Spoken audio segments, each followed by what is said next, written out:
28 सितंबर 1987 की दोपहर को ब्राजील के गोयानिया शहर के अंदर एक महिला अपने साथ एक बहुत बड़ा डब्बा लेकर उसके अंदर बहुत सारा कबाड़ भरकर वहां के हेल्थ डिपार्टमेंट के ऑफिस में पहुंची और वहां जो डॉक्टर बैठा हुआ था उसकी टेबल पर ले जाकर उसने वो डब्बा रखा और कहा, डॉक्टर साहब, इस डब्बे के अंदर जो सामान है वो मेरे पूरे परिवार की जान लेना चाह रहा है। अब जैसे ये बात उस डॉक्टर ने सुनी, उसने उस महिला के चेहरे की तरफ देखा, उस सामान की तरफ देखा और बहुत सारे सवाल पूछने लगा। बट उस डॉक्टर को उस महिला की बातों के ऊपर विश्वास ही नहीं हुआ और वो महिला वहां से चली गई। लेकिन आने वाले 24 घंटों के अंदर ही वो डॉक्टर समझ चुका था कि ये चीज कितनी ज्यादा सीरियस है और ये चीज क्या कुछ कर सकती है। लेकिन आप सभी भी इस लाइक बटन को एक छोटे से डब्बे में पैक करके एज ए दिवाली गिफ्ट मुझे दे सकते हैं, मुझे बहुत अच्छा लगेगा। मैं आपको इन रिटर्न सब्सक्राइब बटन मिठाई के रूप में खिलाऊंगा। कमेंट्स में पिक में लिखते हैं, लेट्स डाइव इन।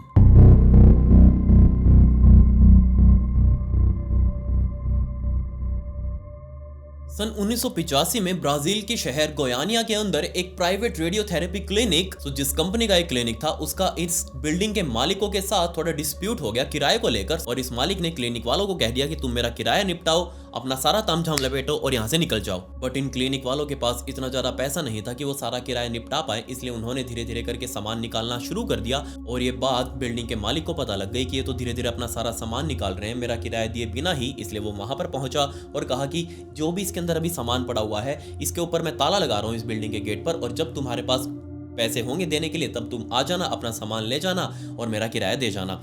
ये बात कहते उसने ताला लगाया और वो सारे के सारे क्लिनिक वाले कर्मचारी अब वहां से निकल चुके थे। उन्होंने जो सामान अपना इकट्ठा किया था वो सामान उन्होंने एक दूसरी अलग बिल्डिंग के अंदर शिफ्ट किया। अब वहीं पर उन्होंने क्लिनिक शुरू कर लिया। इसके बाद इनके लीगल डिस्प्यूट चले और ये आने वाले बहुत लंबे टाइम तक चलने वाले थे। बट जो पुराना क्लिनिक था जिसके अंदर वो सारे सामान पहले रखा हुआ था, वो सारी मशीनें रखी हुई थी, उसके बारे में पूरे इलाके के अंदर ये अफवाह उड़ गई कि बहुत सारी कीमती मशीनें अभी भी अंदर पड़ी हैं और वो क्लिनिक वाले अपनी मशीनों को छुड़वाने के लिए नहीं आ रहे उस मालिक से।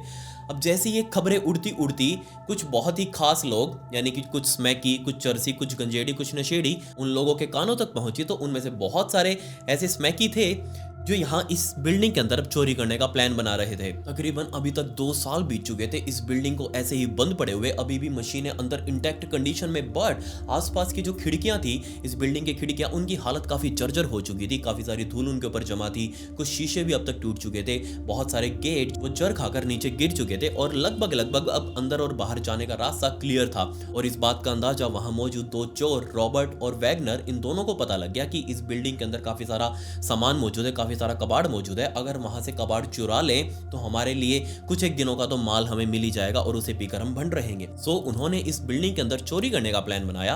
ये दोनों सितंबर 1987 के शुरुआती दिनों में ही इस बिल्डिंग के अंदर घुसे, रात के टाइम पर अपनी टॉर्च लेकर, और अपने साथ बहुत सारे झोले भी उन्होंने टांगे हुए थे पीछे, ताकि जो भी कबाड़ मिले वो अपने झोलों के अंदर भरकर वहां से निकल जाए। तो जैसे इस बिल्डिंग के अंदर घुसे, इन्होंने टॉर्च जलाकर इधर उधर देखना शुरू कर दिया। तो जो भी छोटा मोटा कबाड़ इनको नीचे दिखाई दे रहा था, उन्होंने उठाकर अपने बैग के अंदर रखना शुरू कर दिया। बट अभी भी कुछ मेन चीज नहीं मिली, कुछ बड़ी चीज जिसको बेचकर ये लोग अच्छा खासा पैसा कमा सके। अब इतना रिस्क भी लिया है, एक बंद मेडिकल क्लिनिक के अंदर वो चोरी कर रहे हैं, इतना बड़ा रिस्क ले रहे हैं, तो कुछ ना कुछ बड़ा भी तो हाथ लगना चाहिए। सो इन्होंने इधर उधर देखना शुरू कर दिया। बट इनको बड़ी बड़ी मशीनों के अलावा कुछ भी दिखा ही नहीं। अब ऑब्वियसली ये 2 लोग हैं और ये मेडिकल मशीन आपको पता है कितनी भारी भारी होती हैं, इतनी बड़ी बड़ी होती हैं, ये तो यहाँ से लेकर जा नहीं सकते। सो इन लोगों ने उन मेडिकल मशीनों को हिलाना डुलाना शुरू कर दिया कि क्या पता कोई मेडिकल मशीन टूट जाए और वो इसको यहाँ से लेकर भाग जाए। बट वो मशीनें इतनी ज्यादा बड़ी और इतनी ज्यादा भारी कि वो हिला भी नहीं पाए। उनमें से बहुत सारे पार्ट्स तो डायरेक्ट नीचे जमीन में या फिर दीवार के अंदर गड़े हुए थे। लेकिन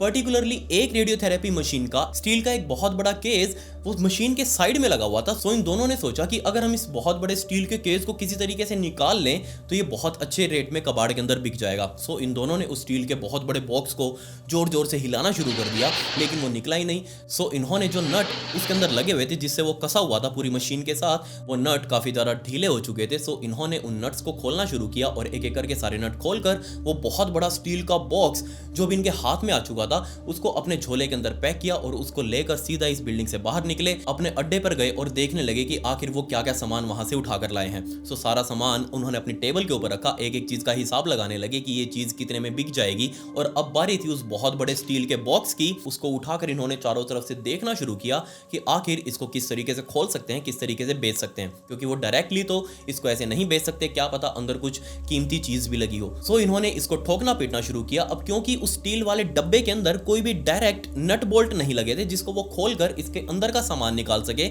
इसको पूरे तरीके से बहुत मजबूती के साथ चारों तरफ से वेल्ड किया गया था। बट इतनी देर में ही वैगनर उसने अपने हाथ की तरफ देखा जो कि पूरे तरीके से लाल हो चुका था। उसको अपने हाथ में बहुत जोर से जलन होने लगी। उसने रॉबर्ट को कहा कि रॉबर्ट मेरे हाथ में बहुत जोर से जलन हो रही है, पता नहीं क्यों। सो रॉबर्ट ने भी कहा कोई दिक्कत नहीं है, काम करो तुम साइड में जाकर बैठ जाओ आराम से, मैं देखता हूँ इस बॉक्स को। अब जैसे ही वैगनर वहां से निकलकर अपने सोफे पर जाकर बैठा, वो अपने हाथ को देख रहा था, पूरा हाथ उसका बहुत जोर से जल रहा है। दूसरी तरफ रॉबर्ट जो अभी भी उस बॉक्स के साथ लगा हुआ है, उसको भी बहुत जोर से सिर में दर्द वगैरह, खांसी वगैरह आ रही है, उसको उल्टी जैसा फील हो रहा है। लेकिन उसने अभी भी उस बॉक्स को नहीं छोड़ा, वो अभी भी उसके साथ उठापटक कर रहा था। इतनी देर में वैगनर जिसकी हालत और ज्यादा खराब हो गई, उसने रॉबर्ट को कहा कि रॉबर्ट मुझसे मेरा हाथ का ये दर्द सहन नहीं हो सकता है कोई एलर्जी वगैरह हो गई हो, कोई कीड़ा मकोड़ा काट गया हो, सो इसलिए मुझे डॉक्टर के पास जाना चाहिए। वो अपनी बिल्डिंग से निकलकर सीधा एक नजदीकी डॉक्टर के पास गया। उस डॉक्टर ने वैगनर को बता दिया कि तुम्हारे हाथ में नॉर्मल सी एलर्जी है, मैं तुमको दवाई लिख कर दे रहा हूँ, तकरीबन 1 हफ्ते के आराम के बाद तुम्हारा हाथ ठीक हो जाएगा। सो ये दवाई टाइम से ले लेना, अपने घर जाकर आराम से रेस्ट करो। वैगनर वो दवाइयां लेकर वापस अपने अड्डे पर आ चुका था। अभी भी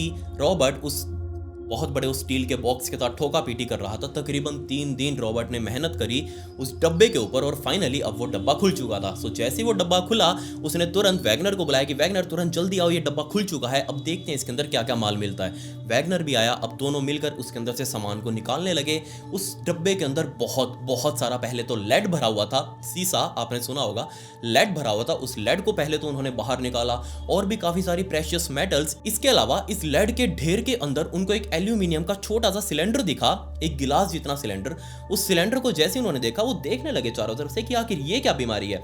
इस सिलेंडर के अंदर बीच में एक शीशा भी लगा हुआ था और क्लियरली दिख रहा था उस शीशे के अंदर से कि इस पूरे सिलेंडर के अंदर काफी सारा पाउडर सा भरा हुआ है एक। सो उनका इंटरेस्ट इस सिलेंडर के अंदर और ज्यादा हुआ। उन्होंने अपना एक स्क्रू ड्राइवर उठाया और उस सिलेंडर को अपने हाथ में लेकर वो जो शीशा लगा हुआ था उसके ऊपर टप टप टप टप करना शुरू कर दिया, क्योंकि वो चाह रहे थे कि इस पाउडर को बाहर निकाल दे और देखे कि आखिर ये क्या बीमारी है। सो जैसे उन्होंने उस स्क्रू ड्राइवर को उस शीशे के ऊपर मारना शुरू किया, वो शीशा वहीं टूट गया और सारा का सारा पाउडर इन्होंने घुमाकर उसको उल्टा किया और नीचे कपड़े के ऊपर इकट्ठा कर लिया। अब जैसे एक पाउडर बाहर आया, वो बहुत जोर जोर से खांसने लगे, छींकने लगे, क्योंकि वो पाउडर उड़ उड़कर उनकी नाक के अंदर जा रहा था, मुंह के अंदर जा रहा था। खैर, इससे परेशान होकर उन्होंने वापस सारे तामझाम को पैक किया, इस पाउडर को भी अलग से पैक किया, इस कबाड़ के अंदर रखा और ढूंढने लगे अलग अलग कबाड़ियों को कि आखिर उनका ये कबाड़ कौन खरीद सकता है। इन दोनों ने मिलकर फाइनली एक कबाड़ी जिसका नाम दवेर फेरेरा था, उस दवेर फेरेरा को फाइनल किया कि हाँ, वो सारा का सारा अपना मेडिकल कबाड़ तुमको बेचेंगे, इसके बदले तुम हमें पैसे दे देना। सो दवेर फेरेरा के पास वो सारा तामझाम अपना एक बोरे के अंदर लाद कर वो सीधा इस कबाड़ घर में आए, उसको दिखाया है सारा कबाड़। दवेर ने वो देखा कबाड़ और उसको तुलवा कर अपने साइड में रखवा लिया गोडाउन के अंदर और कह दिया अपने एम्प्लॉयज को कि इसको पूरे तरीके से डिसमेंटल करो, अच्छे से इसके टुकड़े टुकड़े कर दो और बाद में हम इसको बेच देंगे। ये दोनों यानी कि रॉबर्ट और वैगनर दवेर से पैसे लेकर वहां से निकल चुके थे, सारा काम निपट चुका था। बट रात का टाइम आ चुका था। उसी दिन रात को जब दवेर ने खरीदा था, सो रात को दवेर अपने घर से खाना खाकर बाहर निकला। अब क्योंकि उसका स्क्रैप यार्ड उसके घर के जस्ट बराबर में ही था, सो वापस वो अपने स्क्रैप यार्ड में आया। उसका ध्यान अपने गोडाउन की तरफ गया जहां पर वो सारा छोटा मोटा कबाड़ रखा हुआ था और उसी के बीच में वो सारा कबाड़ जो उन्होंने आज ही खरीदा था इन दोनों रॉबर्ट और वैगनर से, वो सारा कबाड़ भी वहीं रखा हुआ था एक टोकरी के अंदर। और जैसे उसका ध्यान उस टोकरी की तरफ गया, उसने देखा कि इसके अंदर बहुत सारी लाइट जल रही है। ऐसा कैसे हो सकता है? उसने तो इस पूरे की पूरी मशीन को तोड़ दिया है और ना ही यहाँ पर कोई बल्ब वगैरह लगा हुआ है, इसके अंदर लाइट कैसे जल रही है? सो दवेर तुरंत भागकर उस टोकरी के पास गया, उस कबाड़ को देखने लगा कि आखिर इसके अंदर क्या बीमारी है ऐसी जो जल रहा है। उसने तुरंत उसको इधर उधर करना शुरू किया कि आखिर लाइट आ कहां से रही है, वो देखना चाह रहा था। सो फाइनली उसके हाथ वो सिलेंडर लगा जिसके अंदर वो पाउडर अभी भी मौजूद था। तो उसने उस सिलेंडर उठाकर देखा कि आखिर ये क्या बीमारी है, इतना जल क्यों रहा है। उसको लगा कि हो सकता है इसके अंदर कोई हीरा वगैरह हो या फिर कोई जेमस्टोन हो जिसको बेचकर वो बहुत ज्यादा अमीर हो जाएगा। सो उसने उस कपड़े को खोलना शुरू किया, उसके अंदर वही पाउडर, और वो पाउडर उड़कर उसकी नाक के अंदर गया, उसके मुंह के अंदर गया, जिसके बाद वो भी बहुत जोर जोर से खांसने लग गया, छींकने लग गया, जिसको उसने वापस वहीं पर पैक किया और वापस अपने घर पर आ चुका था। घर आकर उसने अपनी पत्नी मरिया को इसके बारे में बताया कि ऐसा कुछ कबाड़ आया है आज हमारे स्क्रैप यार्ड के अंदर और अगर तुम चाहो तो तुम भी वहां जाकर देख सकते हो, वो अभी भी जल रहा है। सो मरिया और दवेर वापस अपने घर से बाहर निकले, दोबारा से अपने स्क्रैप यार्ड के अंदर आए और दोबारा से दवेर ने अपनी पत्नी मरिया को दिखाया कि जाओ देखो उसको, वहीं पर वो जल रहा है। सो मरिया भी वहां पर आई और उसको देखने लगी कि अरे वाह, जल तो सच में रहा है। जिसके बाद वापस ये दोनों लोग अपने घर गए। द वेयर ने अपने सभी रिश्तेदारों को, अपने सभी दोस्तों को, अपने सभी कलीग्स वगैरह को, सभी को फोन करके बता दिया कि मेरे पास एक बहुत ही अजीब सी चीज आई है जो जल रही है, उसके अंदर से लाइट निकल रही है। अगर तुमको देखना है तो कल शाम को जब अंधेरा हो जाए तो तुम यहाँ पर आ जाना, मैं कल तुमको ये चीज दिखाऊंगा। सो सभी यार दोस्त, सभी रिश्तेदार अब तैयार थे चमत्कारी चीज देखने के लिए कि आखिर ऐसा क्या बीमारी है। अगले दिन शाम के टाइम पर जैसे ही अंधेरा हुआ, द वेयर और उसकी पत्नी मरिया दोनों स्क्रैप यार्ड के अंदर खड़े थे और उनके सामने बहुत सारे लोग, उसके रिश्तेदार, उसके दोस्त वगैरह सभी यहाँ पर खड़े थे। और साथ में द वेयर का सगा भाई आइवो, वो भी यहाँ पर खड़ा हुआ था देखने के लिए कि आखिर ये सब चीजें क्या है, क्यों उसने इतने अर्जेंट में फोन किया है। सो फाइनली द वेयर अपने हाथ में वो पाउडर निकाल कर लाया, वो सिलेंडर लेकर आया और उसके अंदर से वो कपड़ा निकाला और वो सारा पाउडर निकाला जो कि जिसके अंदर से लाइट निकल रही थी। उसने उस पाउडर को अपने हाथ में लिया, दोनों हाथों में लिया और उसको ऐसे ऐसे दिखाने लगा कि देखो कि कितनी चमत्कारी चीज है, इसके अंदर लाइट जल रही है। अब ये लाइट देखकर सामने खड़े लोग सभी बहुत ज्यादा हैरान कि आखिर ये क्या चीज है, ये ऐसे चमक क्यों रही है, इसके अंदर इतनी तेज लाइट कहां से आई। सो सभी लोग उसको हाथों में ले लेकर देखने लगे कि थोड़ा सा मुझे भी दिखाओ, थोड़ा सा मुझे भी दिखाओ। फाइनली सभी ने जब देख लिया तो एंड में आइवो उसने अपने भाई से रिक्वेस्ट करी कि द वेयर, ये थोड़ा सा पाउडर मुझे भी दे दो, मैं तुम्हारी भतीजी के लिए लेकर जाऊंगा घर पर, वो भी इसको देखकर खुश हो जाएगी। सो द वेयर ने मना नहीं किया, उसने थोड़ा सा पाउडर अलग से एक थैली के अंदर पैक कर दिया और ये सीधा आइवो को दे दिया। आइवो उसको लेकर अपने घर पर गया, अपनी बेटी को वो पाउडर दिखाया और उसकी बेटी इसको देखकर बहुत ज्यादा खुश, उसने अपने हाथों के अंदर लेकर उसको मसलना शुरू किया। उसके हाथ पूरे ग्लो कर रहे थे, उसने अपने चेहरे पर लगाया, उसका चेहरा पूरा ग्लो कर रहा था। सभी बहुत ज्यादा खुश इस पाउडर को देखकर। पर दिक्कतें यहीं से शुरू हो चुकी थी। जैसे ही उस बच्ची ने मुंह के ऊपर अपना वो पाउडर लगाया, उसके कुछ ही मिनटों बाद वो बहुत जोर जोर से उल्टियां करने लगी, बहुत जोर जोर से खांस रही थी। ऐसा लग रहा था जैसे उसके फेफड़े बाहर आ जाएंगे, जो भी खाया पिया हुआ है पेट के साथ वो बाहर आ जाएगा। अब ऑब्वियसली उसका पिता आई वो बहुत ज़्यादा परेशान हुआ। वो पूछने लगा कि क्या तुम ठीक हो, क्या तुम ठीक हो। दूसरी तरफ at the same time Ferrero की पत्नी मरिया, वो भी बिल्कुल कुछ ऐसा ही फील कर रही थी। उसके भी पेट में बहुत जोर से दर्द हो रहा था, वो भी बहुत जोर जोर से उल्टियां कर रही थी। अगले दिन उसने सबसे पहले सुबह सुबह डॉक्टर की अपॉइंटमेंट बुक करी। वो सीधा अपने घर से निकलकर डॉक्टर के पास गई और पूछने लगी कि जनाब, मेरे अंदर एक क्या हो रहा है, मुझे बहुत जोर से उल्टियां करने का मन कर रहा है, मेरे अंदर खांसी रुक नहीं रही, मैं करूँ तो करूँ क्या। डॉक्टर ने कहा कि हो सकता है आपको कोई इन्फेक्शन हुआ हो, कोई एलर्जी हुई हो, कोई दिक्कत नहीं है, मैं आपको दवाई लिख देता हूँ, आप ये दवाई ले लेना और रेस्ट करना, 1 हफ्ते का 10 दिन का, आप बिल्कुल ठीक हो जाओगे। सो वहां से दवाइयां लेकर मरिया वापस अपने घर पर आई। अब ये मरिया जिस डॉक्टर के पास गई थी, ये डॉक्टर कोई और नहीं बल्कि ये एग्जैक्टली वही डॉक्टर था जिसके पास वैगनर गया था अपना हाथ लेकर कि जनाब मेरे हाथ को देखिएगा क्या एलर्जी हो गई है। सो इस डॉक्टर ने एग्जैक्टली वही दवाइयां वैगनर को दी थी और यही दवाइयां अब उसने मरिया को दी। अब डॉक्टर भी सोचने लगा कि ये क्या नई टाइप की बीमारी फैल चुकी है, एक मरीज मेरे पास पहले भी आ चुका है, अब एक और आई है, आखिर ये है तो है क्या। इसके तकरीबन 2 दिनों बाद द वेयर फेरेरा यानी कि स्क्रैप यार्ड का मालिक, उसने अपने स्क्रैप यार्ड के अंदर काम करने वाले कर्मचारियों को ये आदेश दे दिया कि जितना भी कबाड़ पड़ा हुआ है, इंक्लूडिंग वो मेडिकल कबाड़ जो कि उसने खरीदा था, वो ग्लोइंग वाला, जलने वाला, उसको भी पूरे तरीके से डिसमेंटल करो। मैंने अलग अलग कबाड़ियों से बात कर ली है शहर के और वो इसको एक अच्छे रेट के ऊपर खरीदने के लिए तैयार है। सो तुरंत इसकी पैकेट्स बनाओ और इसको डिलीवर करो अलग अलग कबाड़ियों के पास। तो सोच कर देखिए, एक मेडिकल मशीन जिसके अंदर से एक टुकड़ा निकाला गया, उसको कबाड़ में बेचा गया और वो सारे के सारे टुकड़े अलग अलग तोड़कर उनको हिस्सों में पूरे शहर के अंदर कबाड़ियों के पास पहुंच चुके थे। अभी भी उस कबाड़ में से एक थोड़ा सा हिस्सा द वेयर के उसी स्क्रैप यार्ड के अंदर पड़ा हुआ था और जब भी मरिया उसको देखती, उसके माइंड के अंदर एक अजीब सी इंट्यूशन सी आती कि जब से ये कबाड़ उनके स्क्रैप यार्ड के अंदर आया है, उसकी तबीयत खराब रहने लगी है। उसके पति यानी कि द वेयर फेरेरा की भी तबीयत कुछ उसके जैसी है बिल्कुल, उसका भी उल्टियां कर करके बुरा हाल हो चुका है। उसकी भतीजी यानी कि आइवो की बेटी, उसका भी बहुत बुरा हाल हो चुका है। सो उसके माइंड में ये चीज बैठने लगी कि जिसने भी इस कबाड़ को देखा है या फिर इसको छुआ है, उन सभी का यही हाल हो रहा है। आखिर ऐसी क्या प्रॉब्लम हो सकती है इस कबाड़ के अंदर, दिखने में तो बिल्कुल नॉर्मल सा है, सिर्फ ये जल रहा है, इसके अलावा तो कुछ भी अलग नहीं है इसके अंदर। कि जिन भी लोगों के पास ये कबाड़ जा रहा था, जो भी इसको टच कर रहे थे, इसको देख रहे थे, इसको संभाल रहे थे, वो सभी के सभी एक बहुत ही पुअर बैकग्राउंड से थे, कबाड़ी वाले थे या फिर चोर उचक्के, इन सभी के हाथ में ये चीज लगी हुई थी। इनको पता ही नहीं था कि जिस चीज को वो देख रहे हैं, जिस चीज का वो मजाक बना रहे हैं, वो चीज उनके लिए कितनी ज्यादा भारी पड़ सकती है, उसके क्या परिणाम निकल कर सामने आ सकते हैं, उन्होंने कभी इस चीज के बारे में पढ़ा ही नहीं, वो ना ही ज्यादा स्कूल गए, उन्होंने पढ़ाई लिखाई नहीं करी। सो उनके माइंड में वो चीज दूर दूर तक भी नहीं थी जो अभी आगे आने वाली थी। दूसरी तरफ मरिया को डॉक्टर ने कहा था कि उसको एक सिंपल सा एलर्जिक रिएक्शन हुआ है और इस एलर्जी की दवाइयां मैंने तुमको दे दी हैं, तुम ये दवाइयां लेना, तुम बिल्कुल ठीक हो जाओगी। अब कोई पढ़ा लिखा व्यक्ति जिसको इन दवाइयों से आराम ना आए, वो तो जाकर डॉक्टर से बात कर सकता है कि जनाब आपने मुझे दवाइयां दी थी, मुझे इससे आराम नहीं मिला, हो सकता है कोई और बीमारी हो। बट जिसको कोई नॉलेज ही नहीं हो इन चीजों की, वो जाकर किस तरीके से डॉक्टर से लड़े। अब डॉक्टर के ऊपर सभी विश्वास करते हैं, मरिया भी कर रही थी, तो उसको लग रहा था कि हो सकता है कोई और बीमारी हो, बट उसके अंदर इतनी हिम्मत नहीं थी कि जाकर वो डॉक्टर को कन्फ्रंट कर सके कि आपने मुझे गलत दवाइयां दी हैं या फिर मुझे कोई और बीमारी है। 27 सितंबर 1987 का दिन आ चुका था। मतलब कि अभी तक जितने भी लोगों ने इसको टच किया था वो सभी बहुत ज़्यादा बीमार, क्रिटिकल कंडीशन उनकी आ चुकी थी, इंक्लूडिंग मरिया। बट मरिया के अंदर माइंड में ये चल रहा था कि इस कबाड़ से कुछ लेना देना है। सो उसने सारे कबाड़ को इकट्ठा किया, साथ में एक स्क्रैप यार्ड का ही एम्प्लॉय उसने उसको साथ लिया, उसके 2 पैकेट्स बनाए, जो कबाड़ उसके पास बचा हुआ था उसके 2 पैकेट्स बनाए और एक पैकेट उस एम्प्लॉय के हाथ में दिया, एक पैकेट खुद लिया और वो सीधा नजदीकी बस स्टॉप पर गई। बस आई, बस के अंदर चढ़ी, बस में बहुत ज्यादा भीड़ और ये बस सीधा जाकर गोयानिया हेल्थ डिपार्टमेंट के ऑफिस के बाहर रुकी। उस बस में से दोनों बाहर निकले, यानी कि मरिया और वो एम्प्लॉय, और सीधा इस ऑफिस के अंदर गए। वहां एक डॉक्टर बैठा हुआ था, उस डॉक्टर की टेबल के ऊपर एक कबाड़ लाकर रखा और मरिया कहने लगी कि जनाब ये जो चीज है, ये कबाड़ है, ये मेरे पूरे परिवार की जान लेना चाहता है। अब जैसे ये बात उस डॉक्टर ने सुनी, उसने पहले अपनी नजर उठाकर मरिया को देखा, फिर उस कबाड़ को देखा, उसे बहुत सारे सवाल पूछने लगे कि आपको क्या हुआ है, आपको ऐसा क्यों लग रहा है कि आपकी जान लेना चाह रहा है, आखिर इसके अंदर ऐसा क्या है। तो जो जो चीज मरिया ने बताई वो सारी चीजें ऊपर से जा रही थी उस डॉक्टर के, क्योंकि वो उन चीजों के ऊपर विश्वास ही नहीं कर पा रहा था कि ऐसा कुछ भी हो सकता है। उसने जस्ट मरिया को ये कह दिया कि नजदीकी हॉस्पिटल से जाओ, अपने दवाइयां लो, अपने आप को आराम दो, तुम ठीक हो जाओगी, इसको यहीं छोड़ दो।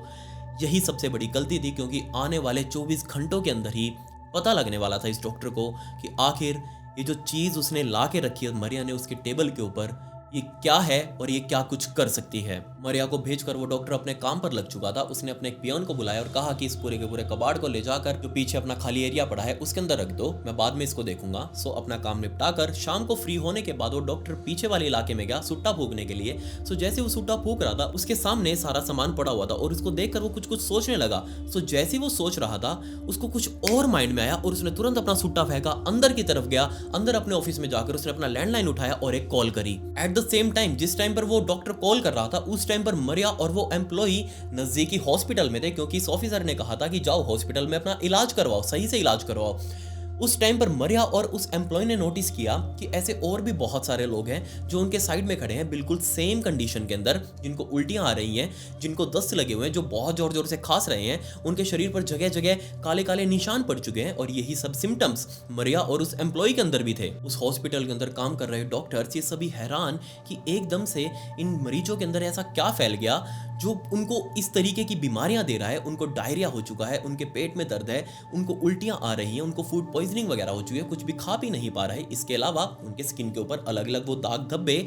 अब डॉक्टर्स जो आपस में बैठकर डिस्कस कर रहे थे कि आखिर ये क्या चीज हो सकती है, उन सभी के माइंड में ये चीज तो थी कि हाँ कोई इन्फेक्शन है, कोई डायरिया वगैरह हो चुका है, या फिर उनको पेट में कोई फूड पॉइजनिंग वगैरह हुई है, उसकी वजह से ये सब चीजें हो रही है। बट किसी भी डॉक्टर के माइंड में इस चीज का सोल्यूशन नहीं आया कि ये जो स्किन के ऊपर दाग धब्बे हो रहे हैं ये क्या है, ये क्या बीमारी है, इसके बारे में तो जानना पड़ेगा। इन्हीं ग्रुप ऑफ डॉक्टर्स में एक डॉक्टर ऐसा भी था जिसके माइंड में कुछ और ही चल रहा था उस टाइम पर, बट उसने सामने मौजूद अपने सभी कलीग्स के साथ शेयर नहीं किया। उसको शर्म आ रही थी कि ऐसा कुछ हो भी सकता है, नहीं हो सकता। वो भी डॉक्टर अपने उस कैबिन से बाहर निकला, खुद के कैबिन में गया और उसने कॉल किया सीधा गोयानिया हेल्थ डिपार्टमेंट के उसी ऑफिसर को और बताया कि जनाब हमारे पास ऐसे ऐसे पेशेंट्स आ रहे हैं और हो सकता है जो मुझे लग रहा है, यहाँ पर मैं हो सकता है मैं गलत भी हूँ, जो मुझे लग रहा है वो ये है कि ये सभी के सभी रेडिएशन पॉइजनिंग के शिकार हैं। अब जैसी ये चीज़ उस डॉक्टर ने सुनी वो कंफर्म हो गया, क्योंकि उसने भी थोड़ी देर पहले फ़ोन किया था अपनी एक सहपाठी को और बताया था कि उसके पास एक महिला आई है कबाड़ लेकर और वो सारा कबाड़ उस बता रही है कि ये सारा कबाड़ उसके परिवार की जान लेना चाह रहा है। जब से उन्होंने इस कबाड़ को छुआ है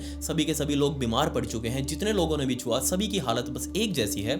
सो अब दूसरी बार था उस डॉक्टर के पास, हेल्थ डिपार्टमेंट वाले ऑफिसर के पास ये कॉल आई हो एक डॉक्टर की जो सेम रेडिएशन पॉइजनिंग वाली बात कर रहा था। सो अगर इस हेल्थ डिपार्टमेंट वाले ऑफिसर के माइंड में सिर्फ यही बात आई होती तो वो इस चीज को इग्नोर भी कर देता, बट अब एक रेप्यूटेड डॉक्टर की कॉल उसके पास आई है और वो भी सेम चीज बात कर रहा है, मतलब कुछ बात थी, दोनों की नॉलेज तो गलत नहीं हो सकती। सो उस हॉस्पिटल वाले डॉक्टर से बात करने के बाद इस हेल्थ डिपार्टमेंट वाले डॉक्टर ने सीधा फोन किया एनवायरमेंट डिपार्टमेंट को और कहा कि मुझे एक साइंटिस्ट चाहिए, रेडियोलॉजी का साइंटिस्ट, जो यहाँ आकर पता लगा सके कि यहाँ पर कोई रेडिएशन वगैरह तो नहीं फैली हुई। जैसे ये बात उन एनवायरमेंट डिपार्टमेंट वालों ने सुनी, उन्होंने कहा कि जनाब आप कैसी बात कर रहे हैं, ये चीज फैलना कोई हलवा थोड़ी ना है, किसी के हाथ में भी थोड़ी ना लग जाएगा। बट इस डॉक्टर ने कन्विंस किया कि देखो हमारे पास ऐसे केसेस आ रहे हैं तभी हम आपको बुला रहे हैं, सो आप प्लीज कोई ऐसा परफेक्ट साइंटिस्ट भेज दीजिएगा जिसको कोई ज्ञान हो, जो यहाँ पर आकर पता लगा सके कि आखिर यहाँ क्या भसड़ मची हुई है। सो उन एनवायरमेंट डिपार्टमेंट वालों ने कहा कि जनाब हम आपसे बहुत दूर बैठे हैं, यहाँ से साइंटिस्ट भेजेंगे, आपके पास तक पहुंचेगा उसमें बहुत ज्यादा टाइम लगेगा। हमारे डिपार्टमेंट का एक साइंटिस्ट अभी छुट्टी पर गोयानिया शहर ही गया हुआ है, वो वहीं का रहने वाला है, सो आप उसको कॉल कर लीजिएगा, हो सकता है वो आपकी कोई हेल्प कर दे। बट इस हेल्थ डिपार्टमेंट वाले डॉक्टर ने कहा कि देखिए वो साइंटिस्ट भी तो आएगा, उसके पास भी तो कोई इक्विपमेंट्स वगैरह होने चाहिए, मीटर वगैरह, या फिर जो वो सूट पहनेगा सेफ्टी सूट, और सारे गियर्स होने चाहिए उसके पास, जिसके बाद ही तो वो कोई कंक्लूजन निकाल पाएगा। सबसे पहले तो वो इक्विपमेंट्स जुटाए और उसके बाद में उस छुट्टी पर आए हुए साइंटिस्ट को फोन किया कि आप प्लीज यहाँ पर आ जाइए, हमारी हेल्प करिए, क्योंकि यहाँ पर बहुत ज्यादा दिक्कत बढ़ रही है। सो अगले दिन तक वो छुट्टी वाला साइंटिस्ट डॉक्टर वॉल्टर तैयार थे पूरे इक्विपमेंट्स के साथ इस पूरे शहर का जायजा लेने के लिए कि आखिर कहाँ है ये रेडिएशन जो इन सभी के सभी लोगों को पीड़ित कर रहा है, अपना विक्टिम बना रहा है। तो जैसे ही डॉक्टर वॉल्टर अपने सारे गियर्स पहनकर रेडी हुए,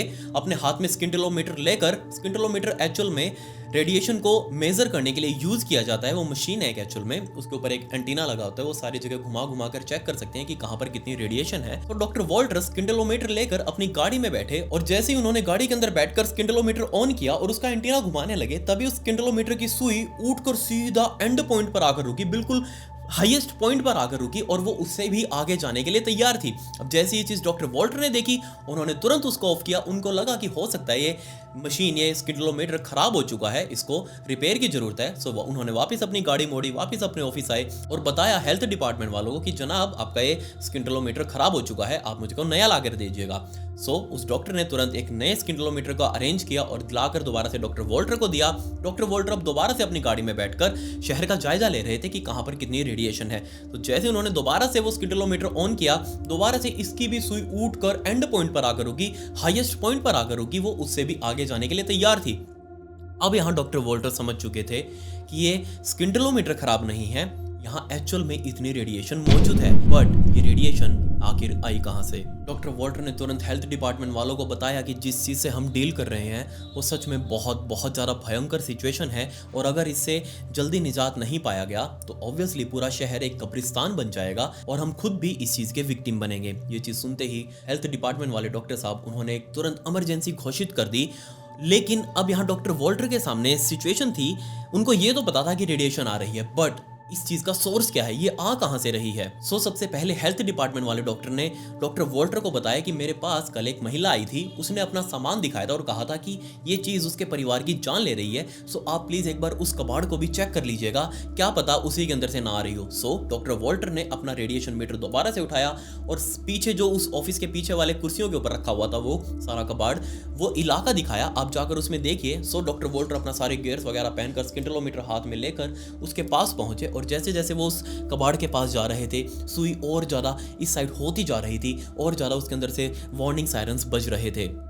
डॉक्टर वॉल्टर समझ चुके थे कि रेडिएशन का एक सोर्स तो हमें मिल चुका है, हाँ ये जो कबाड़ पड़ा हुआ है यहाँ पर ये बहुत ज़्यादा रेडियो एक्टिव है। असल में हेल्थ डिपार्टमेंट वालों का पहले प्लान था कि वो इस पूरे के पूरे कबाड़ को पास ही की नदी में बहा देंगे तो ये रेडिएशन रुक जाएगी। डॉक्टर वॉल्टर ने उन सभी को गालियां देते हुए कहा कि क्या तुम इस नदी के पानी को भी रेडियो एक्टिव करना चाह रहे हो, इसको बहुत अलग तरीके से डंप किया जाएगा, सेफली तरीके से, जिससे इसकी रेडिएशन हमारे ऊपर असर ना करे। डॉक्टर वॉल्टर ने सबसे पहले सभी हॉस्पिटल्स को इसके बारे में अलर्ट किया कि रेडिएशन पॉइजनिंग पूरे शहर के अंदर फैल चुकी है और इसके बारे में आप सभी अवेयर रहना, कोई भी ऐसा मरीज आए तो उसको तुरंत क्वारंटीन कर देना। दूसरी बात, डॉक्टर वॉल्टर अभी देखने में लगे हुए थे कि और रेडिएशन आखिर कहां से आ रही है। सो हेल्थ डिपार्टमेंट वाले डॉक्टर ने कहा कि मेरे पास मरिया नाम की वो महिला आई थी, उस स्क्रैप यार्ड के जो मालिक है उसकी पत्नी, सो आप उससे जाके पूछेगा कि उसके पास एक कबाड़ कहां से आया। सो डॉक्टर वॉल्टर सीधा जाकर मरिया से मिले। मरिया ने अपने पति दवैर से मिलवाया। दवैर ने बताया कि मेरे पास 2 उठाई गिरे आए थे, वैगनर और रॉबर्ट उन्होंने मुझे सारा कबाड़ दिया था और अगले दिन मैंने यहाँ पर बहुत सारे दोस्तों को भी बुलाया, उन्होंने इस सभी को देखा। जो पाउडर हमें मिला था वो उसको देखकर सभी बहुत ज़्यादा खुश भी थे। हमको लग रहा था कि ये कोई नई चीज़ है जो मार्केट में आई है और ये चीज़ बहुत महंगी भी हो सकती है। सो फाइनली डॉक्टर वॉल्टर ने रॉबर्ट और वैगनर को ट्रेस किया, उनको अपनी हिरासत में लिया और उन्होंने बताया कि हमने सारा तामझाम, ये पूरा का पूरा कबाड़ उस रेडियोथेरेपी क्लिनिक से निकाला था। सो फाइनली अब डॉक्टर वॉल्टर रेडियोथेरेपी क्लिनिक के सामने खड़े थे, अब ये देखने के लिए कि क्या सच में यहीं से वो रेडिएशन आ रही थी। उस क्लिनिक वाली कंपनी से बात की गई और उस कंपनी वालों ने बताया कि हाँ जी जनाब, हमारी मशीन वहीं पर थी, बट क्या हुआ है, डॉक्टर वॉल्टर ने बताया कि आपकी मशीन में से वो एक हिस्सा चोरी हो गया है जिसके अंदर से बहुत भयंकर रेडिएशन पूरे शहर के अंदर फैल रही है। उन कंपनी वालों ने बताया कि जी हाँ जनाब, हमारी रेडियोथेरेपी मशीन के अंदर सीजियम क्लोराइड नाम का रेडियो एक्टिव मटेरियल मौजूद है, जो कि एक खास सिलेंडर के अंदर स्टोर करके चारों तरफ उसके लेड रखा गया है ताकि रेडिएशन उसकी बाहर ना जा सके। लेड उसको प्रोटेक्ट करता है और उसके अलावा हमने बहुत ही मोटी स्टील की केसिंग की हुई है उसके चारों तरफ, जो मतलब ही नहीं है कि वहां से रेडिएशन बाहर निकल जाए, बट ये चीज़ किसी तरीके से बाहर निकली है।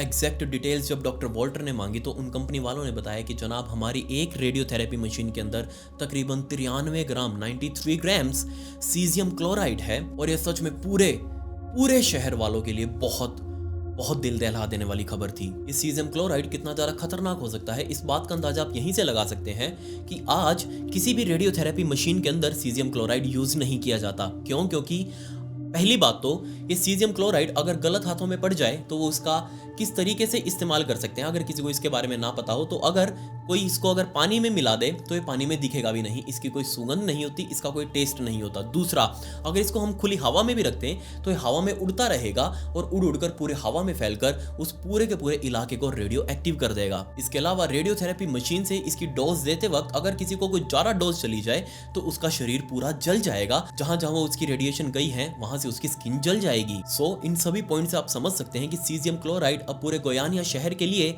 एक न्यूक्लियर डिजास्टर बनने वाला था। डॉक्टर वॉल्टर ने अपने हायर अथॉरिटीज को इसके बारे में बताया कि यहाँ एक बहुत बड़ा एपिडेमिक फैल चुका है। तो तुरंत सरकार ने गोयानिया शहर के अंदर एक न्यूक्लियर इमरजेंसी लगा दी और इस इमरजेंसी में सबसे पहली प्रायोरिटी थी सभी मेडिकल वेस्ट को ढूंढना जिसको बेचा गया था अलग अलग कबाड़ियों के घर पे। सो अलग अलग कबाड़ घरों के अंदर छापे मारे गए। साथ में दवेर फरारा से बात की गई कि तूने किस किस को बेचा था, बता तो दे बाबूजी।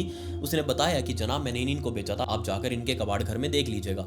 सो वहां पर टीमें गई अपने साथ बहुत बड़ी बड़ी मशीनें लेकर। सो जहां पर इनको वो वेस्ट दिखा उस वेस्ट के ऊपर डायरेक्ट ही बहुत सारा कंक्रीट डालकर साइड में स्टील की केसिंग करके उसको वहां से उठाया गया और साथ में अलग से शहर से तकरीबन 25 मील दूर ले जाकर बहुत गहरा गड्ढा खोदकर उस गड्ढे के अंदर इसको डंप किया गया। ऊपर से दोबारा मिट्टी डाली गई ताकि इसकी रेडिएशन बाहर ना निकल सके। पूरे शहर भर में अलग अलग टीमें घूम घूम कर पूरे की पूरी बिल्डिंग्स को देख रही थी कि कोई बिल्डिंग तो कंटेमिनेट नहीं है।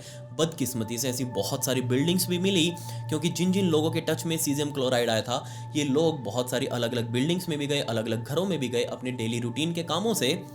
तो जहाँ जहाँ जा रहे थे वहाँ रेडिएशन फैल रही थी। तो जिस भी बिल्डिंग के अंदर रेडिएशन मिली उसको ठीक करने के बजाय, उसको सुधारने की बजाय, उसको सैनिटाइज करने की बजाय उस पूरी बिल्डिंग को ही गिरा देना जरूरी समझा, क्योंकि ये जान का सवाल था। किस लेवल पर पूरे शहर में भसड़ मची हुई थी आप इस बात का अंदाजा यहीं से लगा लीजिए कि शहर का सबसे बड़ा ओलंपिक स्टेडियम, उसको वहां का क्वारंटीन सेंटर बनाया गया और जो भी लोग इस पूरे रेडिएशन से कंटेमिनेट थे उन सभी को इस ओलंपिक स्टेडियम के अंदर लाया गया, उनके टेस्ट किए जाने थे और उनको यहीं पर क्वारंटीन भी किया जाना था। पूरे शहर के अंदर 14 ऐसी कॉलोनियां, 14 ऐसे इलाके थे जो बहुत बहुत ज्यादा कंटेमिनेटेड थे, उनको रेड जोन घोषित किया गया। इसके अलावा 85 ऐसे घर थे। इन 14 कॉलोनीज के अलावा 85 घरों को पूरे तरीके से डेमोलिश किया गया और इन 14 कॉलोनियों को रेड जोन घोषित करके इन सभी घरों के अंदर रहने वाले लोगों को इस ओलंपिक सेंटर के अंदर ले जाया गया। किस लेवल पर पूरे शहर के अंदर उजाड़ किया गया इस बात का अंदाजा आप यहीं से लगा लीजिए कि मलबे के तकरीबन 280 ट्रक, बड़े वाले ट्रक, में छोटे ट्रैक्टर की बात नहीं कर रहा, बड़े वाले ट्रक,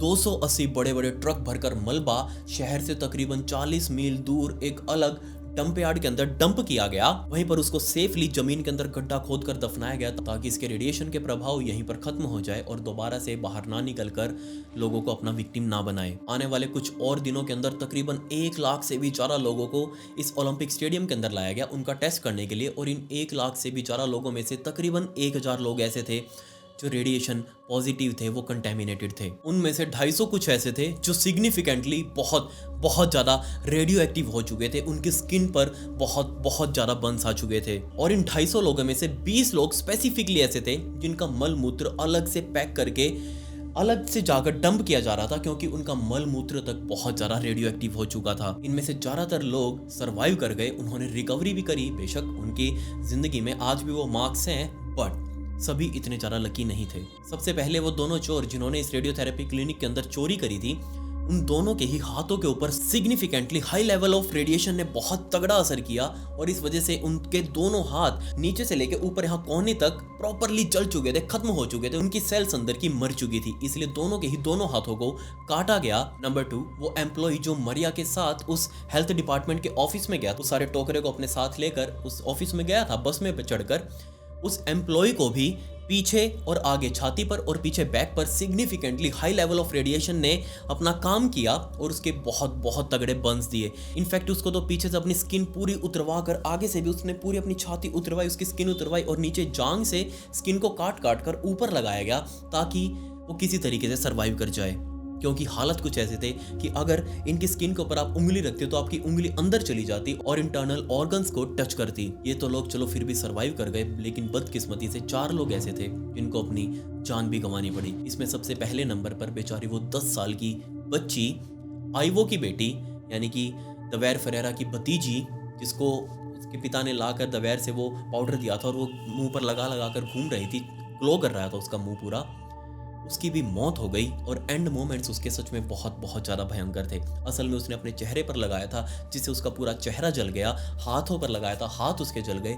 यहाँ तक भी वो बच जाती अगर सिर्फ वो इतना ही करती तो, बट उसी रात उसकी माँ ने उसके लिए सैंडविच बना रखा था और उसने उस सैंडविच के ब्रेड को उठाकर थोड़ा सा पाउडर उस सैंडविच में डाला और ऊपर रखकर वो सैंडविच के साथ उस पाउडर को खा गई।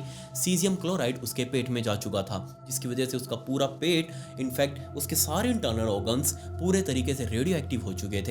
और उन्होंने धीरे धीरे करके एक एक करके सारे ऑर्गन्स ने काम करना बंद कर दिया। फाइनल मोमेंट्स कुछ ऐसे थे कि बेचारी की सारी स्किन अंदर से लेकर बाहर तक जल चुकी थी, उसकी स्किन की पपड़ियां बन बनकर बाहर निकल रही थी। इनफैक्ट जब भी वो लेटती, लेटने के साथ अगर वो करवट लेती तो चद्दर उसकी स्किन के साथ चिपक कर उठ जाती, और जब चद्दर को हटाते तो उसकी स्किन नीचे उतर रही थी। स्किन ना होने की वजह से अंदर इंटरनल ऑर्गन्स बाहर पूरे तरीके से विजिबल थे। दूसरा, मारिया फरेरा यानी कि दवेर फरेरा की वाइफ, जिसने सबसे पहले इस सारे कांड को सरकार के सामने ला कर रखा था, वो उस पूरे के पूरे बॉक्स को अपने हाथों में उठाकर उस ऑफिस में लेकर गई थी और जाकर डॉक्टर को रखा था।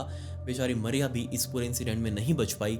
उसको भी significantly high level of radiation उसकी बॉडी के अंदर घुस चुके थे, जिस वजह से उसकी बॉडी ने भी अंदर से काम करना बंद कर दिया। इस बेचारी के भी एंड मोमेंट्स बहुत बहुत ज़्यादा भयंकर थे।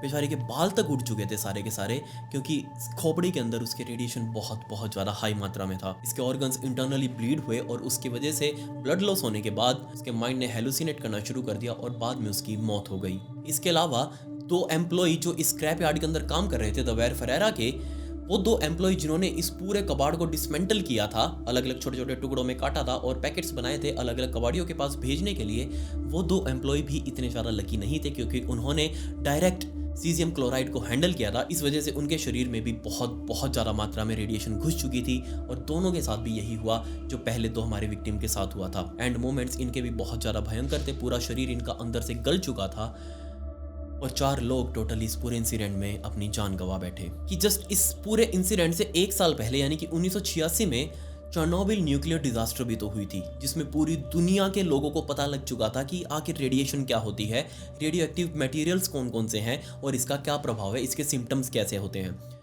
सो अगर ये चीज़ उनको भी पता थी तो उन्होंने क्यों नहीं पहले ध्यान दिया। उनको भी तो पता होना चाहिए था कि ये चीज़ रेडिएशन हो सकती है। और दूसरी बात, इस पूरे इंसिडेंट को होने से बचाया जा सकता था, क्योंकि जब उन दोनों चोरों ने यानी कि रॉबर्ट और वैगनर ने चोरी करी थी, उससे 2 हफ्ते पहले इस क्लिनिक के मालिक, वो कंपनी वाले लोग यहाँ आए थे अपनी रेडियोथेरेपी इस मशीन को लेने के लिए, बट दोबारा से वो ऑनर बीच में आ टपका। उसने कहा कि पहले मेरा किराया बाद में मशीन, बट उनके पास किराया नहीं था तो वो मशीन भी नहीं ले जा पाए और ये मशीन ऐसे ही यहाँ पड़ी रही।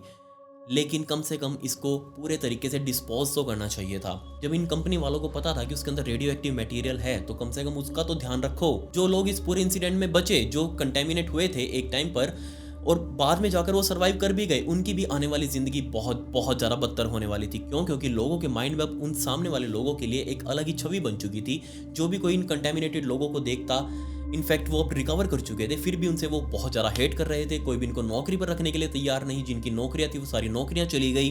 जो लोग रेंट पर रह रहे थे, इनसे घर खाली करवा लिए गए। कोई भी इनको बस में सवारी नहीं करने देता, कोई भी इनको पब्लिक ट्रांसपोर्ट यूज़ नहीं करने देता।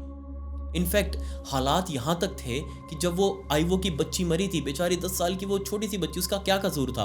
उसको कब्रिस्तान में लोगों ने दफनाने तक नहीं दिया, क्योंकि सभी को लग रहा था कि अगर इस बच्ची को यहाँ पर दफनाया गया तो इसकी रेडिएशन पूरे कब्रिस्तान में फैल जाएगी और यहाँ पर जितने और भी मुर्दे गड़े हुए हैं उनका भी शरीर रेडियो एक्टिव हो जाएगा, इसलिए हम इसको यहाँ नहीं काटने देंगे। बेचारे आईवो को अपनी बेटी के लिए अलग से लेड और फाइबर का कॉफिन बनवाना पड़ा, जिसके अंदर सेफली उसको रख के जमीन के अंदर बहुत ज़्यादा गहराई पर दफनाया गया।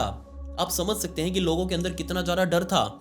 इनफैक्ट पूरे गोयानिया शहर की इकोनॉमी बैंकरप्ट हो चुकी थी, क्योंकि यहाँ पर मौजूद कंपनीज भागने लगी। उन सभी को लग रहा था कि जो उनके कंपनी में एम्प्लॉयज़ काम कर रहे हैं वो सभी रेडियो एक्टिव हैं, यहाँ काम करने का कोई फ़ायदा नहीं। बहुत सारी कंपनियां शहर को छोड़ छोड़ कर भाग गई, जिससे शहर की इकोनॉमी बहुत बहुत ज़्यादा त्रस्त हुई। सो गोयानिया न्यूक्लियर इंसिडेंट पूरी दुनिया में एक बिल्कुल सटीक एग्जाम्पल है कि एक रेडियो एक्टिव पदार्थ जो बहुत थोड़ी मात्रा में 93 ग्राम ही तो था, बस 100 ग्राम भी पूरा नहीं था, वो 93 ग्राम आखिर क्या कुछ कर सकता है, कितनी भसड़ मचा सकता है। सो अगर आपने कभी कोई ऐसा इंसिडेंट देखा हो या फिर उसके बारे में जाना हो तो आप नीचे कमेंट्स में मुझे जरूर बताएं। इस इंसिडेंट से रिलेटेड कुछ फोटोज जिनको मैं यहाँ नहीं दिखा सकता, वो बहुत ज़्यादा बदतर हालातों में हैं। सो आप उनको मेरे इंस्टाग्राम के ब्रॉडकास्ट चैनल में जाकर देख लीजिएगा। ये मेरी इंस्टाग्राम आईडी, इसका लिंक आपको डिस्क्रिप्शन में भी मिल जाएगा, आप मुझे वहां फॉलो जरूर कर लें। खैर, पिछली वीडियो का shout out the urban explorer को and comment pick me to get a shout out in next video.